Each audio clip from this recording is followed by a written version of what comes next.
We mentioned Jeremiah Owusu-Koramoah on the COVID-19 reserved, restricted list, however you want to put it. If he, in fact, is one of those guys that can't practice for 10 days, how do you make that up at the beginning of training camp?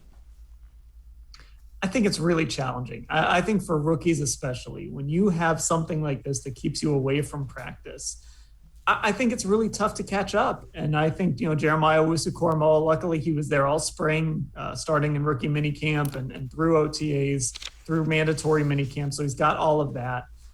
He'll be able to at least work out. He said he didn't have any symptoms, so he's going to be able to at least work out on his own and stay in shape. But you do miss something, especially if he's got to not be out there for 10 days.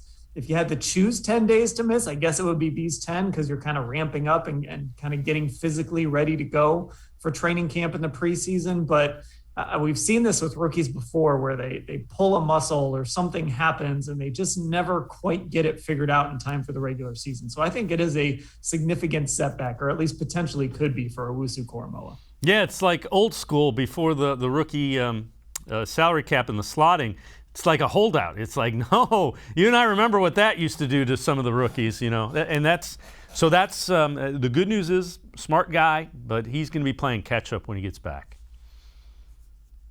Yeah, and I think that's a great way to look at it, is looking back to when you used to have holdouts. And the concern was always, how much does it put this guy behind? And that's a real competition there. I mean, Mack Wilson, he knows that he's fighting for his maybe not his football life. He'll probably get jobs elsewhere, but he's fighting for his job here in Cleveland. Taki, the same thing. There's a lot of guys who are in here fighting for those jobs. And, quite frankly, they're going to have an opportunity to get a leg up.